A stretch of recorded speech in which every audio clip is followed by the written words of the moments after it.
Student, मैं Akhilesh Dwivedi civil jobs academy के YouTube channel में आप सभी का बहुत बहुत स्वागत करता हूं।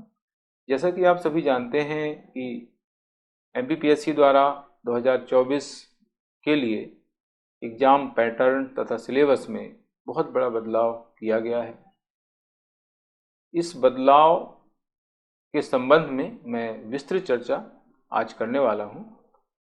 क्या क्या बदलाव हुए हैं, इन बदलावों का क्या महत्व है और किस तरह से तैयारी स्टूडेंट को करना चाहिए, ये सारी चीज़ें जो है मैं आज बताने वाला हूँ। बहुत महत्वपूर्ण वीडियो है, इसलिए इस पर ध्यान से आपको पूरा वीडियो देखना है।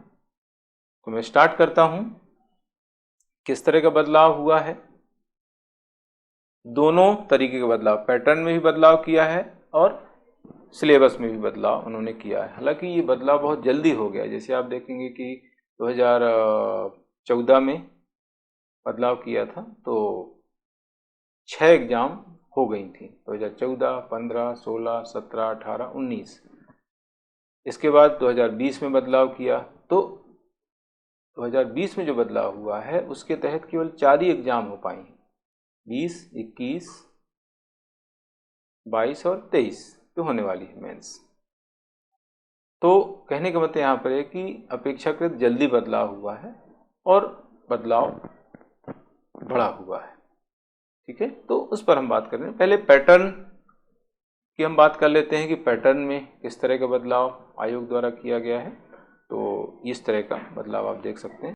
तो ये है एग्जाम पैटर्न, यहाँ पर दिया हुआ है, आप देख सकते हैं। फर्स्ट, सेकेंड, थर्ड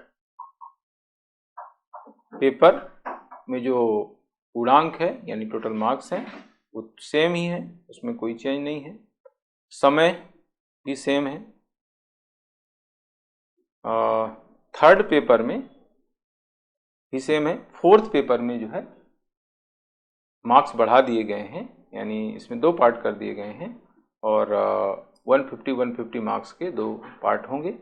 पहले 200 अंक का फोर्थ पेपर हुआ करता था एथिक्स का, अब उसको बढ़ा के 300 कर दिया, यानी अब चारों पेपर जो है 300 के हो गए हैं और समय 3 घंटे है इसका, जो पहले भी था।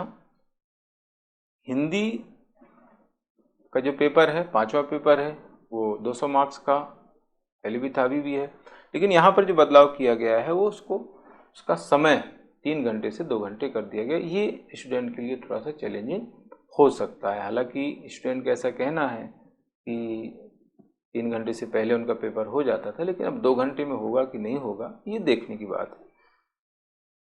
निबंध प्रारूप लेखन, इसका जो समय है वो बढ़ा दिया गया है। इसके अंक जो है सेम ही है, 100 पूर्णांक 100 का ही है, लेकिन आधा घंटे का समय यहाँ पर बढ़ाया गया है। हिंदी का समय कम कर दिया है और निबंध का समय बढ़ा दिया है। टोटल जो पूर्णांक हो गया है मेंस का वो 1500 का है। साक्षात्कार में 10 अंकों की वृद्धि की गई है। 175 अंक का साक्षात्कार हुआ करता था, अब वो बढ़ा के कर दिया गया 185 अंक, यानी 10 अंक इसमें बढ़े हैं। तो टोटल जो अंक हो जाएंगे मेंस एंड इंटरव्यू के मिला करके 1685। पहले 1575 हुआ करते थे, अब हो गए हैं 1685। साक्षात्कार के अंक बढ़ाना ये थोड़ा सा समझ से परे है, क्योंकि ज़्यादातर जगह यही होता है, जो सुधार होता है उसमें साक्षात्कार के अंक कम किए जाते हैं और यहाँ पर बढ़ाए गए हैं, जो समझ से परे है। इसके अलावा जो अति लघुत्तरी, लघुत्तरी और दीर्घोत्तरी, इनमें भी बहुत सारे चेंजेस हुए हैं। पहले अति लघुत्तरी जो है 3 मार्कर्स हुआ करते थे, अब 2 मार्क्स के उन्होंने कर दिए हैं। और वर्ड लिमिट उनकी बढ़ा दी गई है। पहले 10 वर्ड्स में लिखने होते थे, अब जो है उनको 20 वर्ड्स कर दिया गया। हालांकि इस बार 15 से 20 शब्द में लिखने के लिए कहा गया था, तो यहाँ पर उन्होंने फिक्स कर दिया कि 20 शब्द में लिखना होंगे। लघुत्तरी जो है उनका जो अंक है 7 कर दिया है, पहले 5 था, है ना, 5 से बढ़ाकर उसको कर दिया 7। और अति लघुत्तरी को 3 से घटा के कर दिया है 2। यहाँ पर शब्द सीमा बढ़ाई गई है 50 वर्ड्स या 5 से 6 लाइन, ये पहले दिया रहता था, अब उसको कर दिया उन्होंने 60 वर्ड्स में, है ना। दीर्घोत्तरीय जो है वो पहले 11 मार्कर्स हुआ करते थे, यानी 11 मार्क्स में आते थे, अब उसको 10 मार्क्स कर दिया है।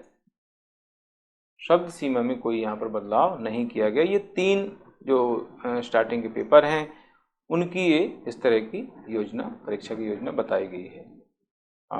चतुर्थ पेपर में भी वही चीज़ की गई है, यहाँ पर शब्द जो सीमा है उसको बढ़ा दिया गया है, वही सेम स्थिति, और जो दीर्घोत्तरीय है उनकी शब्द सीमा सेम ही है 200, बाकी 10 वर्ड से 20 वर्ड्स कर दिया गया है, 50 वर्ड से 60 वर्ड्स यहाँ पर कर दिया गया है लघुत्तरीय।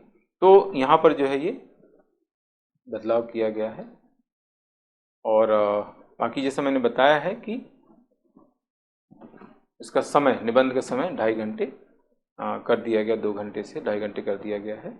यहाँ पर चेंज किया गया है, दूसरा जो निबंध होता है करंट अफेयर्स का वो पहले 25 मार्क्स का हुआ करता था, उसमें 5 मार्क्स कम कर दिए, 5 मार्क्स यहाँ पर उन्होंने बढ़ा दिए, है ना। 12.5 अंक और 12.5 अंक के 2 प्रारूप लेखन प्रतिवेदन हुआ करते थे, तो यहाँ पर 2.5 अंक बढ़ा करके यानी 5 अंक यहाँ पर बढ़ा दिए गए हैं, और करंट अफेयर्स का जो निबंध है उसमें 5 अंक कम कर दिए गए हैं। तो ये बदलाव एग्जाम पैटर्न को लेकर के किया गया है, जो मैंने आप लोगों को बताया हुआ है। अब सिलेबस में क्या बदलाव हुआ है उस पर हम बात कर लेते हैं। तो सिलेबस में अगर हम देखें तो मैंने यहाँ पर लिखा हुआ है कि प्रीलिम्स का जो सिलेबस है उसमें 15 से 20% का बदलाव, और मेंस में 30 से 35% का बदलाव यहाँ पर हम देख रहे हैं। तो एक बार हम देख लेते हैं कि किस तरह का बदलाव, क्या क्या बदलाव हुआ है, फिर हम इस पर बात करेंगे कि बदलाव के क्या मायने। हाँ, तो ये देखिए प्री का सिलेबस है, तो इसमें उन्होंने जो है भारत का जो इतिहास है इसमें तीनों इतिहास बताए गए हैं, लेकिन यहाँ पर क्या किया उन्होंने कि क्लियर मेंशन कर दिया, वेद है, उपनिषद है, आरण्यक है, ब्राह्मण ग्रंथ है, षट्दर्शन है, स्मृतियाँ हैं,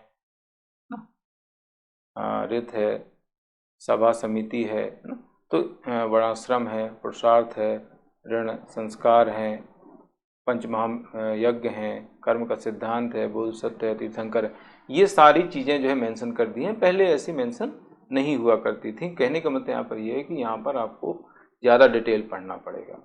बाकी चीज़ें वही हैं, प्राचीन मध्यकालीन भारत के इतिहास की प्रमुख विशेषताएं हो गई, भारत की सांस्कृतिक विरासत, इसको जो है ऐड किया गया है। आर्ट एंड कल्चर जो पहले यूपीएससी में आया करता था, अभी भी आता है, उसको यहाँ पर जोड़ा गया है ना। पहले एमपी का ही आर्ट एंड कल्चर पूछा जाता था, अब इंडियन आर्ट एंड कल्चर भी पूछा जाएगा, ये इम्पोर्टेंट पॉइंट है यहाँ पर। बाकी चीज़ें सेम है, इसमें कुछ अंतर नहीं है। 19वीं शताब्दी के सामाजिक धार्मिक सुधार आंदोलन हो गए, स्वतंत्रता संघर्ष, भारतीय राष्ट्रीय आंदोलन, स्वतंत्रता के पश्चात भारत का एकीकरण एवं पुनर्गठन, वो तो सेम ही है, उसमें कोई अंतर नहीं है। यहाँ पर आप देखेंगे सेकेंड यूनिट, पहले फर्स्ट यूनिट थी ये एमपी की, इसको अब यहाँ पर सेकेंड यूनिट बना दिया है। ये सारी चीज़ें वही हैं, इसमें कोई भी चेंज नहीं है ना, लगभग वही है। भारत का भूगोल लगभग वही है, मध्य प्रदेश का भूगोल वही है। यहाँ पर बदलाव किया है, पहले क्या था कि मध्य प्रदेश की संवैधानिक व्यवस्था और मध्य प्रदेश की अर्थव्यवस्था एक ही यूनिट में थी। अब उन्होंने क्या कर दिया है कि संवैधानिक व्यवस्था मध्य प्रदेश और भारत की एक जगह कर दी है, उसकी एक यूनिट बना दी है 5 यूनिट। पहले ही अलग अलग यूनिट में थी, 5-6 यूनिट में। अब संवैधानिक व्यवस्था भारत की भी है और मध्य प्रदेश की, पहले उसको अलग अलग कर ये व्यवस्थित किया गया है, ये अच्छी चीज़ है। तो इसमें ये टॉपिक लगभग वही है। अब इसमें जो नई चीज़ जोड़ी गई है वो मध्य प्रदेश में सुशासन यानी गुड गवर्नेंस जोड़ा गया है, ये नया है, बाकी चीज़ें लगभग वही है। हाँ, इसमें एक बदलाव ये है कि राष्ट्रीय प्रादेशिक संवैधानिक सांविधिक आयोग एवं संस्थाएं हैं, इसको जो है एक जो यूनिट थी पहले 10 यूनिट वहाँ से हटा दिया गया है और संविधान के अंतर्गत ही जोड़ दिया, जो सही भी है। जब ये अलग किया गया था तो मैंने सभी से यही कहा था स्टूडेंट से कि इसका कोई मतलब ही नहीं है अलग करने का, क्योंकि संविधान के अंतर्गत हम पढ़ते ही हैं, है ना। तो इसको यहाँ पर कर दिया है, ये अच्छी चीज़ है। लेकिन प्रॉब्लम ये हो रही है कि इसमें मेंशन नहीं किया, पहले आयोग मेंशन कर दिए गए थे कि भाई ये आयोग पढ़ना है, क्वेश्चन भी वहीं से आते थे। पिछली बार वित्त आयोग का क्वेश्चन आ गया था, सिलेबस में नहीं था। तो ये जो लाइन है, इस लाइन का मतलब है कि आपको सभी तरह के आयोग, सभी तरह की संस्थाएं पढ़ना है। मैंने जो नोट्स बनाया है आयोग का, उसमें जो सिलेबस में जो थे उनके साथ साथ मैंने अदर संस्थाएं, अदर आयोग भी उसमें दिए गए हैं। तो वो नोट्स बहुत कारगर सिद्ध होने वाला है आप सभी के लिए, है ना। तो ये है। इसी तरीके से पहले मध्य प्रदेश की अर्थव्यवस्था, भारत की अर्थव्यवस्था दोनों अलग अलग थी, अब दोनों को यहाँ पर एक कर दिया है। इसमें कुछ चीज़ें ऐड हुई हैं जो क्लियर मेंशन की, जैसे 1 जुलाई को उत्पाद बहुत ज़्यादा चल रहा है ODOP, तो इसको यहाँ पर ऐड कर दिया। आत्मनिर्भर मध्य प्रदेश, ये जो है ऐड हुआ है। मध्य प्रदेश में बौद्धिक संपदा अधिकार की प्रगति, ये ऐड हुआ है। मध्य प्रदेश की अर्थव्यवस्था में नवीन प्रवृत्तियाँ, कृषि, उद्योग, सेवा क्षेत्र, ये मेंस में टॉपिक है, अभी भी है, पहले भी था, तो ये हो गया। वित्तीय संस्थाएं, ये वही है। ये नया जुड़ा है, विदेशी व्यापार की नीतियाँ, G20, सार्क, आसियान, ये जो है नया जुड़ा है ना। भारत की विदेशी व्यापार की नीतियाँ वही है, बाकी ये संगठन, 3 संगठन यहाँ पर नए जोड़ दिए गए हैं। G20, अब G21 हो गया हालांकि वो, सार्क, आसियान, है ना। ये जो है यहाँ पर बदलाव किया गया है, जो आप देख सकते हैं। इसके बाद विज्ञान, पर्यावरण, स्वास्थ्य, ये लगभग वही का वही है, इसमें बहुत ज़्यादा कोई चेंज नहीं है। विज्ञान की प्रमुख शाखाओं का प्रारंभिक ज्ञान, ये जो है जिस नए तरीके से प्रोसेस में डिफाइन किया गया है, बाकी वही है। इसमें खेल को हटा दिया गया है, पहले खेल कूद भी थे इसमें, अब इसमें अंतर्राष्ट्रीय समसामयिक घटनाएं, राष्ट्रीय समसामयिक घटनाएं, मध्य प्रदेश की समसामयिक घटनाएं, ये जो है इसमें किया गया है। खेलकूद को हटा दिया गया है, यानी करंट अफेयर्स में खेलकूद भी आ जाएगा, ठीक है। तो ये इस तरीके से है। बाकी 9 यूनिट वही है, इसमें कोई बदलाव नहीं है बहुत ज़्यादा। 10वीं यूनिट नई जोड़ी गई है, हालांकि ये चीज़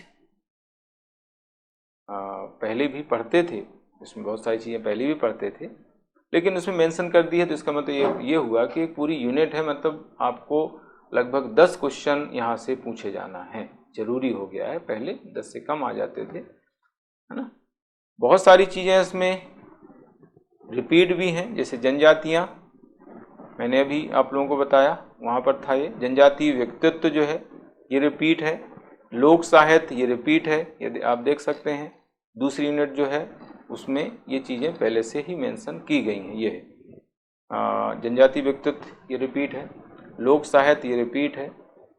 जनजातियाँ, ये रिपीट है। 3 चीज़ें तो रिपीट ही है ना। तो ये पहले भी पढ़ते थे, इसमें कोई बहुत ज़्यादा प्रॉब्लम नहीं है। लेकिन ये जो चूँकि नई यूनिट एक जोड़ी गई है जनजातियों के संबंध में, तो इसका मतलब ये हुआ कि आपको ज़्यादा डिटेल में पढ़ना पड़ेगा और क्वेश्चन ज़्यादा आने की संभावना, लगभग 10 क्वेश्चन आएंगे। तो ये तो हो गया प्री का सिलेबस, जिसमें चेंज किया गया है ना। और सेकेंड पेपर जो है उसमें कोई ऐसी बदलाव नहीं हुआ है, वही है लगभग। अब हम बात कर रहे हैं मेंस के सिलेबस का। ये देखिए मेंस का सिलेबस है ये। तो इतिहास में जो है उसमें बदलाव ये हुआ है कि इसमें प्राचीन भारतीय इतिहास और मध्यकालीन भारतीय इतिहास को मिला दिया है। पहले तो अलग अलग यूनिट में था, अब दोनों को एक यूनिट में कर दिया गया है। दूसरी यूनिट ये मध्य प्रदेश के संदर्भ में उन्होंने डाली है, मध्य प्रदेश का वेटेज बढ़ाया है। प्रमुख राजवंश मध्य प्रदेश के गर्दभेल वंश हैं, नागवंश वगैरह, ये इस तरीके से जो है बहुत सारे वंश यहाँ पर जो है आपको पढ़ना पड़ेंगे। कुछ पुराने हैं, कुछ नए हैं, कुछ प्री में भी पढ़ते हैं। उसके बाद तीसरी जो यूनिट है ये मॉडर्न हिस्ट्री से रिलेटेड है, जो पहले भी थी, सेम वही यूनिट है लगभग, इसमें बदलाव नहीं है। चौथी यूनिट भी लगभग वही है, राज्यों का पुनर्गठन, मध्य प्रदेश राज्य के गठन संबंधी घटनाएं हो गई। मध्य प्रदेश का सांस्कृतिक विरासत है, प्राचीन काल से आधुनिक काल तक विभिन्न कला प्रारूप, साहित्य, पर्व, वास्तुकला के प्रमुख पक्ष, मध्य प्रदेश में प्रमुख धरोहर स्थल, पर्यटन। तो ये है इस तरीके से चौथी यूनिट, जो पहले भी थी उसमें भी कोई ज़्यादा बदलाव नहीं। 5 यूनिट में रियासतें वही हैं। इसमें क्या चेंज किया है कि ये नाम दे दिए हैं। मध्य प्रदेश के जनजातीय नायकों का संघर्ष एवं इतिहास में योगदान, इनमें नाम दिए गए हैं। राजा शंकर साय, रघुनाथ साय, रानी दुर्गावती, भीमा नायक, अजय नायक, टंट्या भील, गंजन सिंह कोरकू, बादल भोई, भीमा फाल्या, ये नाम जो है इसमें दिए हैं। ये नई चीज है यहाँ इसके अंतर्गत। तो ये हो गया पार्ट ए इतिहास के अंतर्गत। इसके बाद पार्ट बी भूगोल में चेंज किया गया, इसमें विश्व भूगोल को इसमें हटा दिया गया है। विश्व इतिहास को पहले हटा दिया गया था, 20 में हटाया गया। पहले विश्व इतिहास हुआ करता था और अभी इसमें विश्व भूगोल भी हटा दिया। वो प्री से भी हटा दिया, मेन से भी हटा दिया। अभी केवल भारत का भूगोल है। तो ये लगभग सेम स्थिति है। 3 यूनिट हैं भारत के भूगोल की, यूनिट फर्स्ट, सेकेंड और ये है आपकी थर्ड यूनिट। आपदाएं, तकनीक, ये वही है, थोड़ा सा मॉडिफाई किया गया है इसमें, एक ही में कर दी प्राकृतिक आपदाएं, तकनीकें। और जो 5 यूनिट है मध्य प्रदेश के भूगोल की, ये भी लगभग वही है, थोड़ा बहुत बदलाव इसमें हुआ है। फिर दूसरे पेपर में व्यापक बदलाव देखने को मिला है। पार्ट ए में तो बहुत ज़्यादा बदलाव नहीं है, वही सारी चीज़ें हैं। यूनिट 1 है, यूनिट 2 है, यूनिट 3 है। यूनिट 3 में जो है कुछ चीज़ें यहाँ से हटाई गई हैं, जैसे पंचायती राज है, नगरीय निकाय, उसको हटा करके लास्ट यूनिट में डाल दिया गया है। यहाँ से आयोग हटा करके चौथी यूनिट में डाले गए हैं। ये सारे आयोग 30 यूनिट में पहले थे, उनको हटा के चौथी यूनिट में कर दिया गया। राज्यपाल, मुख्यमंत्री, मंत्रिपरिषद, मध्य प्रदेश की विधानसभा, अध्यक्ष की भूमिका, विपक्ष की भूमिका, ये टॉपिक जो है पुराने सिलेबस से उठाए गए हैं। 2019 तक का जो सिलेबस था उसमें ये थे, बीच में हटा दिए गए। राज्यपाल, मध्य प्रदेश की विधानसभा, मुख्यमंत्री, मंत्रिपरिषद, इन सभी को जो है नए सिलेबस में ऐड कर दिया गया है। मतलब पुरानी चीज़ें, बाकी इसमें कोई और बदलाव नहीं हुआ है। राज्यों का पुनर्गठन, मध्य प्रदेश का निर्माण, मध्य प्रदेश का विभाजन, ये जो है इसमें जोड़ा गया है नया, जो पहले सिलेबस में था लेकिन यहाँ नहीं था, अलग था। ये नई यूनिट जोड़ी गई है। लोक प्रशासन का जो पोर्शन था इस यूनिट में, उसको हटा दिया गया है। मध्य प्रदेश का प्रशासन इसमें जोड़ा गया है। मध्य प्रदेश का प्रशासन जो है ये सब पब्लिक एड का हिस्सा है ना। पब्लिक एड के अंतर्गत सारी चीज़ें हम पढ़ते हैं, जैसे मुख्य सचिव है, सचिवालय है ना, सचिव आयुक्त है मध्य प्रदेश में, जिला प्रशासन, जिलाधीश की भूमिका, ये पब्लिक एड के अंतर्गत आ गया। जो पब्लिक एड थ्योरेटिकल था उसको यहाँ पर हटा करके अप्लाइड पब्लिक एड डाल दिया है। मध्य प्रदेश में स्थानीय स्वशासन, पंचायती राज, नगरीय निकाय, ये पहले से था, 30 यूनिट से यहाँ पर डाला गया है। ये चीज़ें नई हैं। मध्य प्रदेश राजनीतिक प्रदेश है, मध्य प्रदेश की राजनीति में महिलाओं का योगदान है, मध्य प्रदेश की राजनीति में समसामयिक मुद्दे, ये 3 जो टॉपिक हैं इस यूनिट में, ये नए हैं, लेकिन बहुत ज़्यादा प्रॉब्लम नहीं है। इसका जो सेकेंड पेपर का जो पार्ट बी है सोशियोलॉजी, इसमें बहुत बड़ा बदलाव किया गया है। समाजशास्त्र के जो पुराने टॉपिक थे वो इसमें सम्मिलित हैं, लेकिन बहुत सारे नए टॉपिक इसमें आ गए हैं और ये टॉपिक जो हैं अप्लाइड हैं और नए टॉपिक हैं, अच्छे टॉपिक हैं। तो इनके संबंध में हम विस्तृत चर्चा करेंगे, क्योंकि मेरा ही सब्जेक्ट है ये, तो मैं विस्तार से इनके बारे में चर्चा करूँगा, है ना। तब समय नहीं है चूँकि बहुत बड़ा सिलेबस है एक एक के बारे में बताना, लेकिन कुल मिला के इसमें बहुत ज़्यादा प्रॉब्लम नहीं आएगी स्टूडेंट को, क्योंकि बहुत अप्लाइड चीज़ें इसमें दी गई हैं। और जो 5 यूनिट है ये मानव संसाधन विकास संबंधी पुरानी यूनिट है, उसमें कुछ चीज़ें नई ऐड हुई हैं, कुछ पुरानी हैं ना, जैसे ये सामुदायिक विकास कार्यक्रम, पंचायती राज, समुदाय विकास में एनजीओ की भूमिका, इस तरह से ये पुरानी चीज़ें हैं। मध्य प्रदेश लोक संस्कृति, है ना, ये पुरानी है, पहले से थी सिलेबस में। और ये 5 यूनिट में सम्मिलित थी पहले। जनजातियों में विश्वास, विवाह, रिश्तेदारी या नातेदारी है, धार्मिक विश्वास, परंपराएं, त्यौहार, उत्सव। इसके पहले भी यहाँ पर नातेदारी मेंशन किया गया है, ये नातेदारी है। परिवार भी इसमें आ गया है, पहले विवाह था, अब इसमें परिवार नातेदारी को सम्मिलित कर लिया गया है। सभ्यता संस्कृति भी पुरानी है, भारतीय संस्कृति की विशेषताएं पुरानी है, समरसता के तत्व पुरानी है, आश्रम है, पुरुषार्थ है, ये जो है पुरानी है, संस्कार पुराने ही हैं, ऋण भी पढ़ते थे, यज्ञ भी पढ़ते थे, वर्ण व्यवस्था पढ़ते थे, ये सारी चीजें पुरानी। तो ये इस तरीके से दूसरा पेपर हो जाता है। तीसरे पेपर में इकोनॉमी बढ़ा दिया गया है, इस पर भी विस्तार से चर्चा करूंगा, मेरा ही सब्जेक्ट है। पहले 2019 तक पूरा एक पार्ट ही हुआ करता था 150 का, अब इसको बढ़ा करके वही लगभग कर दिया गया है। ये इस तरह से पूरा एक पार्ट है। साइंस एंड टेक्नोलॉजी में भी बदलाव किया है, इसमें फिजिक्स केमिस्ट्री को हटा दिया गया है, साइंस में बायोटेक्नोलॉजी इसमें ऐड किया गया। कंप्यूटर में बहुत ज़्यादा बदलाव नहीं है, इसमें यह है कि मैथ्स को इसी में इंक्लूड कर दिया गया है। सांख्यिकी वाला जिसका पोर्शन है वो इकोनॉमिक्स में डाल दिया गया है, और मैथ्स का बचा हुआ पोर्शन कंप्यूटर में। और ये हेल्थ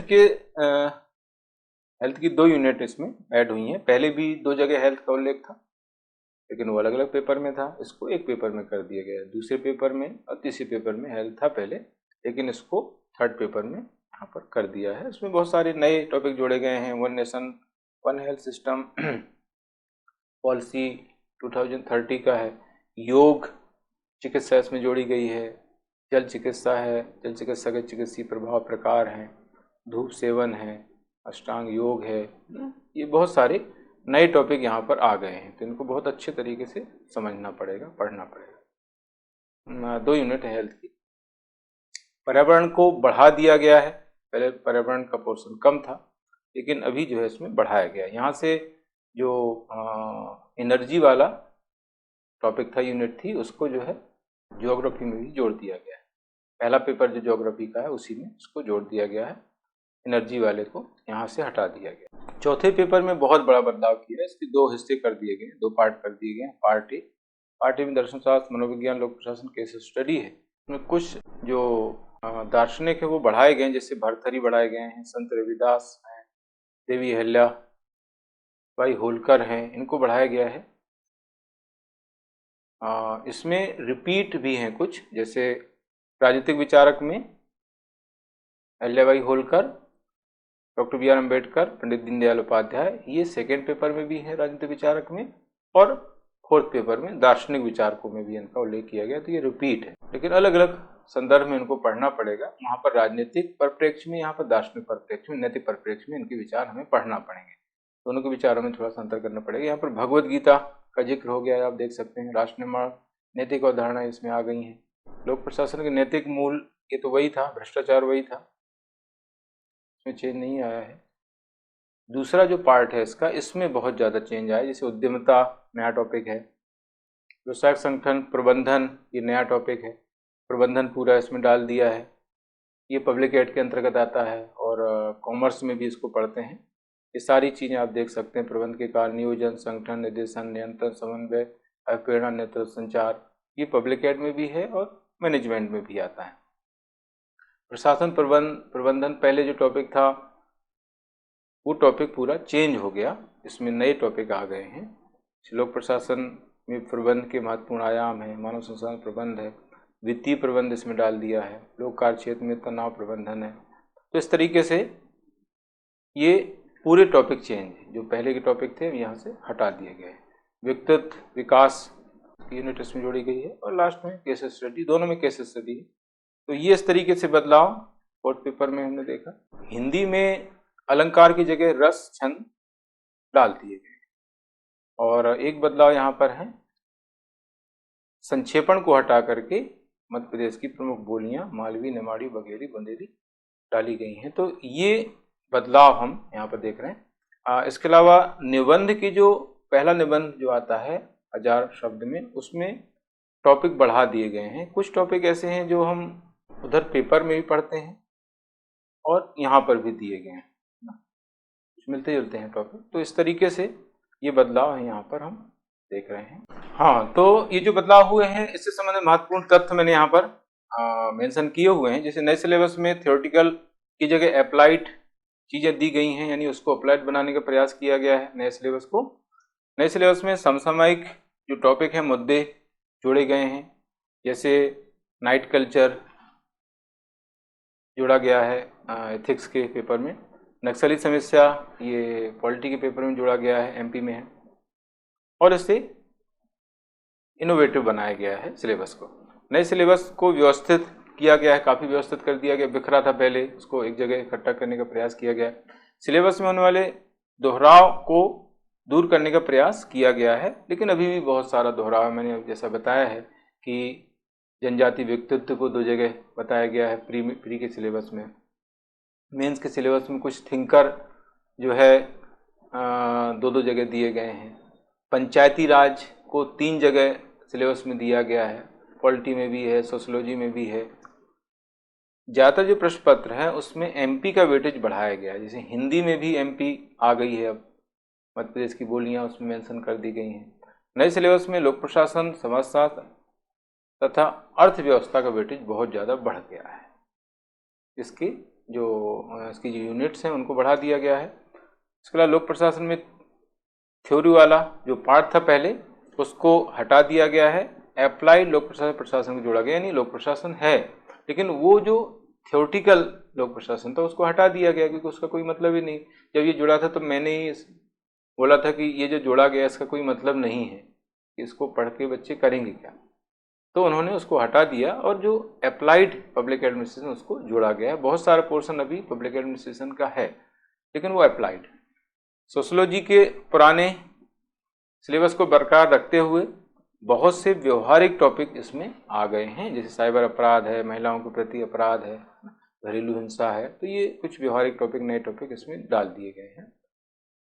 नए सिलेबस के अनुसार प्रश्न पत्रों में समसामयिक मुद्दों से जोड़कर प्रश्न पूछे जाएंगे और उनके जो उत्तर हैं उनमें समसामयिक उदाहरण देना जरूरी होगा। समसामयिक मुद्दों से संबंधित उदाहरण अगर देंगे तो नंबर अच्छे मिलने की संभावना रहेगी। विश्व भूगोल को प्री और मेन से हटा दिया गया है, मैंने अभी बताया जैसा कि। एथिक्स के पेपर में चेंज किया गया है, 2 भाग उसके कर दिए गए हैं, मैंने बताया है आप लोगों को। उसमें कुछ नए टॉपिक आ गए हैं, उद्यमता है, प्रशासन प्रबंधन है, व्यक्तित्व विकास, ये मैंने बताया है आप लोगों को।